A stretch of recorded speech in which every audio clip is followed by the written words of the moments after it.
Welcome to this online interview by Project Cargo Weekly. Our very special guest of honor today is Mr. Sven Jansen. He's the head of high and heavy and network sales at UECC, based in Zeebrugge, Belgium. And if you didn't know, Belgium is in Europe. Very welcome, Sven, to this interview.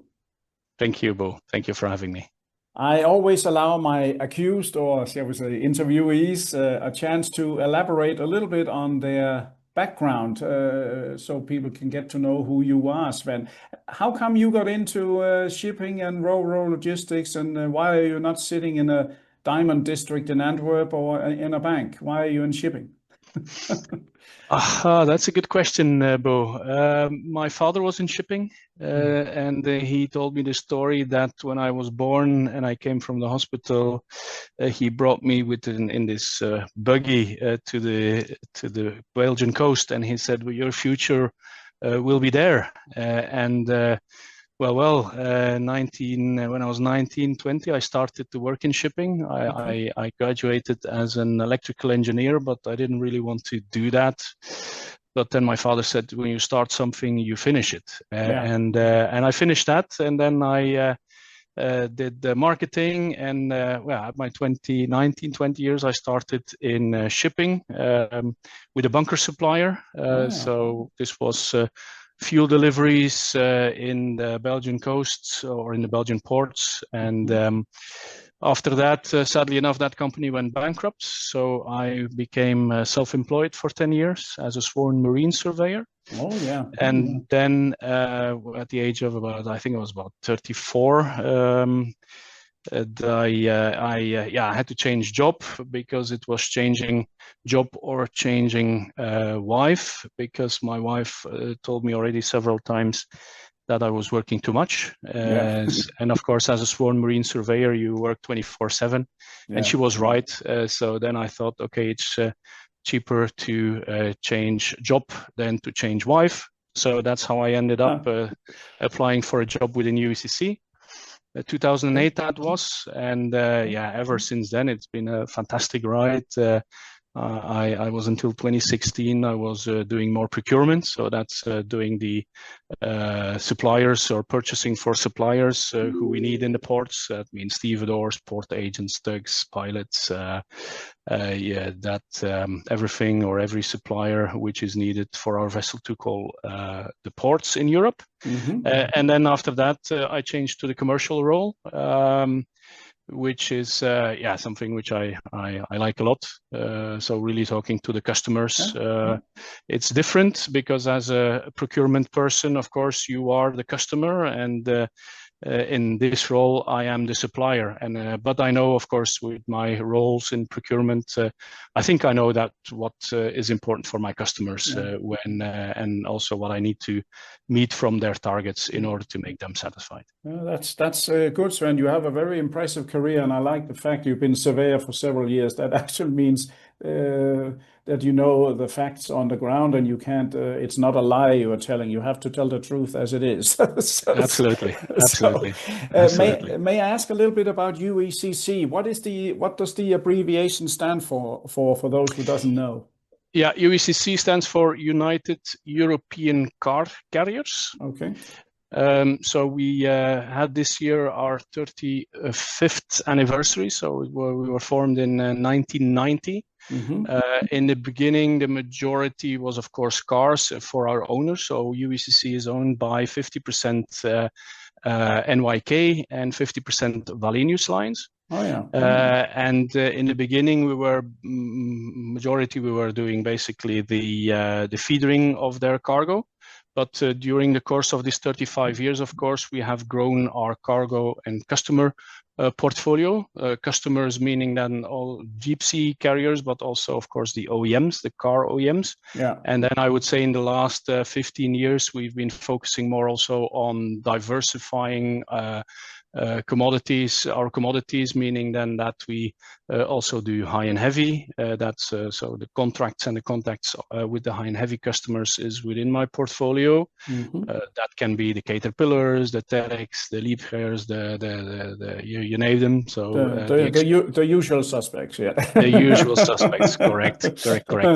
And then as well, the other part which we are doing is then the Ro-Ro Solutions, which is a door-to-door service where we have break bulk industrial cargo that we ship from door to door for our customers as well. Got so it. It's basically three departments where you have the car transport sales, you have the high and heavy, and the break bulk. Okay, and the map I see behind you there is your route map, trading map. So that means, yes, besides OEMs and besides other, I suppose, by your owners giving you cargo as they come from deep sea, I could imagine for some regions, you also accept cargoes from independent forwarders. Anyone can book absolutely. with you. It's absolutely. not that you are married to someone, right? No, absolutely not. And it's good that you mentioned that. So on the background here, you see our playing grounds. This is our playing field. This is where we are the specialists in.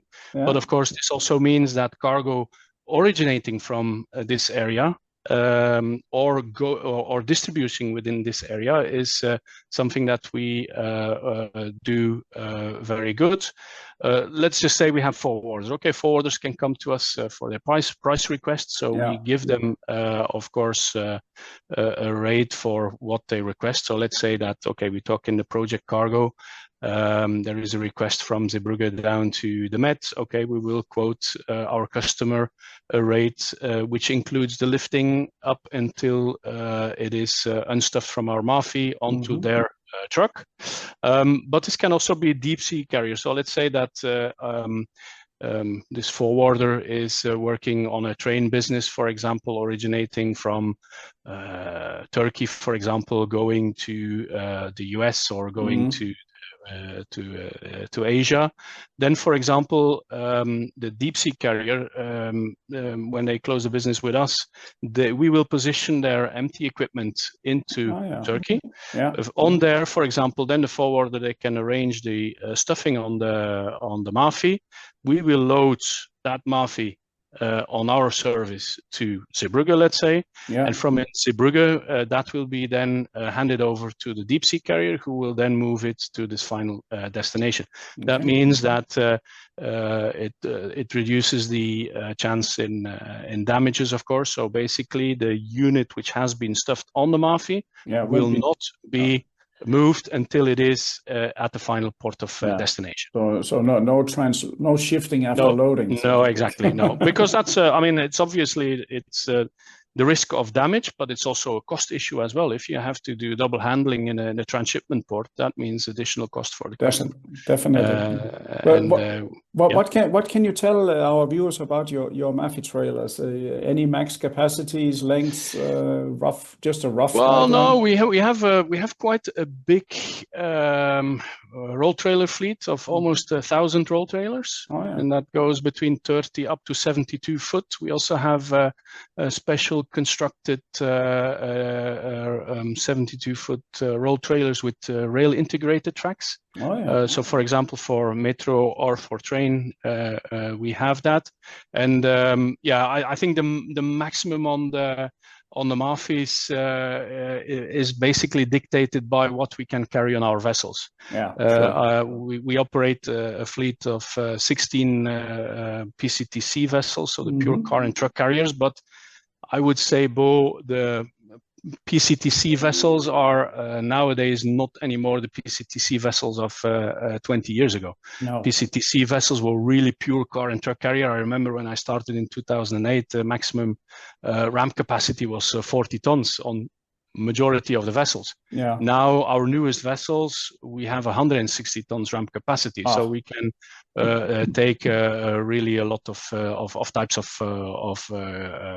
cargo. So roll trailer wise, we have a big stock and available. Well, stock, we move them obviously, but we have availability in a majority of our ports here, of course, in Zeebrugge, and the ports where we transport most of the roll trailer cargo or MAFI cargo. That is, of course, Spain, Belgium, and also the north of Germany. Okay, cool. What about the ramp opening, the height width roughly in your? Yeah, I would say the highest, I'll start with that, is 5 meter 30 cargo height. And then, of course, it depends on the type of vessel, but let's say up to 4 meter 90. So if you deduct then the height of the MAFI, let's say up 4 meter. 4 meter 20 of cargo we can take, and then plus, of course, the MAFI, so up to between 4.9 and 5.3 meters of height. And that already gives for quite significant size of cargo that you actually can accept. I mean, 100 what did you say? 160 tons. 160 tons ramp capacity. Yeah, that's pretty cool. Yeah. But of course, you see that there's always cargo which is heavier, and of course, maybe we can have a better weight distribution. So, so it really depends on a case per case basis, But this is the. May I ask a little bit also about the market? We're soon coming to the end of the year, and everybody's always in a panic to get their budgets in, so we can also get salary next year. Is the market good? I mean, Europe is a little bit in the doldrums with political and war stuff going on. How do you see it? Yeah, well, I would say the car business that we are doing is average. You see, of course, a lot of these car OEMs who need to adjust their volumes, of course, because of the Chinese sales, and of course the Chinese who are kicking in. When we're saying about high and heavy and brake build markets, well, I would say high and heavy is decent, is slightly better than last year. Then for the brake bulk cargo, project cargo that we are doing, we are seeing similar as well. So all in all, I think we are doing quite good. Of course, it's also depending a little bit on the containerized business that you're doing, because you know that, for example, if deep sea carrier is bringing in cargo, then of course we have a high possibility that we will be doing the feeder services for that, or that we will ship it across Europe. Of course, we see that the tariffs on the containers are quite low, so whatever can be containerized is going by container. And if it is going by container, they will not do it the onward shipment with Ro-Ro carrier or with a PCTC carrier. So then it will continue by containers. So it's 2 years ago, it was extremely strong because of the high container prices. Now it's a little bit more softened, but I would still say that there are opportunities, and we have the good service or the good. But I've been in shipping also quite a few years, like yourself, and before I started this newsletter. So I've only heard basically good words about UECC, and never any, let's say, bad thought about you. What is in the cards for you in the future? You have a couple of strong owners, although you're doing independently.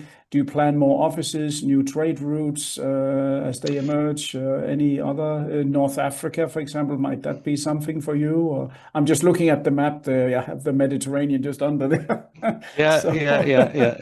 Any new ideas on that?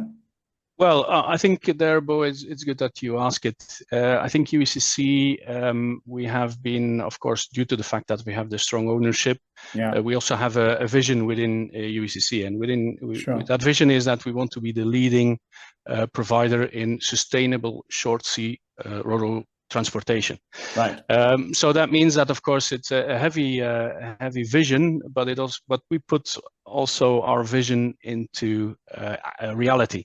Why is that? Because in 2013 we invested in new build tonnage. So we had in 2016 delivered the first dual fuel PCTC vessels in the world. Wow. That was 2016, so that's the Auto Energy and Auto Eco. And for that, of course, we went into LNG. We believe strongly into that. We need to reduce our environmental footprint. Yeah. And it's not only by talking about that you do it. You actually have to do it. And of course, that means in investing in new build and new technologies as well. And these LNG were not sufficient for us. So then in 2022, 3 years ago, we had the 3 PCTCs delivered, and that were dual fuel battery hybrid vessels. So where we also have a battery pack installed, where we can really deliver a very efficient power management. And that means, for example, at sea, you will see the battery kicking in as well to keep the steady slow speed. Of course, we have LNG vessels. We are really leading the way in that respect. And for our sake, we are also sharing that with our customers, because of course, the more environmental friendly that your carrier is, you have the capacity and opportunity to reduce your emissions as well. So it's really something together. Sven, we can say that you are not greenwashing. You are going green. You are green going, so to speak. Yes. Yeah. Absolutely. Yeah. And there is a new build program as well. So which will 2 new vessels in 2028. Okay. So yeah, there is for sure. And even on that, we have the older vessels. So we have some vessels which are built in 2000. And of course, on those, we are able to sail net zero by using the biofuels as well. So we are also testing on that to see, okay, what can we do better? And of course, we have clear targets on CO2 emissions and reaching. I'm very impressed by your whole concept there, and also that you're actually doing it. Because if all the people were doing as much green as they're talking, we would have zero emission since years ago. But I suppose it's mainly our politicians. Anyway. Fair point. Fair point. Sven, one of the final things I should ask you is, you mentioned about the market, you mentioned where you're going. And with the strong owners that you have, remind me again, when did NYK and Wilhelmsen Wallenius start? Actually, when was that? 1990, and it's not Wilhelmsen, so it's Wallenius lines. It's not Wallenius Wilhelmsen. Right, only Wallenius, so not the VWL. So it's Wallenius. Wallenius lines. Wallenius, yeah. Okay, so the guys in Stockholm and then NYK. Okay, then it's clear with the ownership. Correct. And also, I want to reiterate that you support freight forwarders. We have a lot of viewers who, who are freight forwarders, and some of the shipping lines, they go straightly after the forwarders' customers. So our forwarders who now listen to you and see you, they can be sure that you're not immediately attacking their customer if they give you a booking, right? No, for sure not. For sure not. I think we would not be in this position if we would do that. No. For me, my task is not to choose my customer. My task is to make sure our vessels are full. Yeah. And of course that we get revenue and income out of that, So I can only recommend to your viewers here above is that go to the UECC website. Yeah. On there you can find our contacts, but you can also find our commercial agent network. So that's good. We have our own office, of course. We have commercial office in Oslo, in Zeebrugge, and in Madrid. But we also work via a commercial agent network, and we will quote the same rate. So meaning that we will not underquote our agents, but sometimes even the agents, they are more innovative and looking for solutions. So I can only recommend that have a look on our website and contact. Because if you have a German project cargo forwarder, then they should talk to our German agent. We always talk in the same tongue and the same language. But we have those in the UK, in Italy. Well, basically around in every country that we have port calls. Yes. Very good, Sven. You, I must say, very professional answers you've given. I'm struggling to find more questions, so I would like. Okay. You've done well. So I'd like to say first or finally here, Sven, many thanks for attending this interview. Most welcome, Bo. Thank you for having me, and best regards.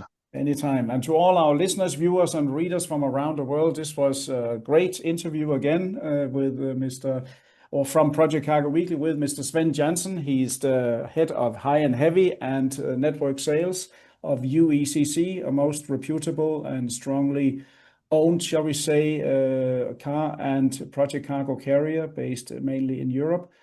Do contact him if you need anything. He certainly knows his business. From me at Project Cargo Weekly, thank you very much, and see you again soon. Bye-bye.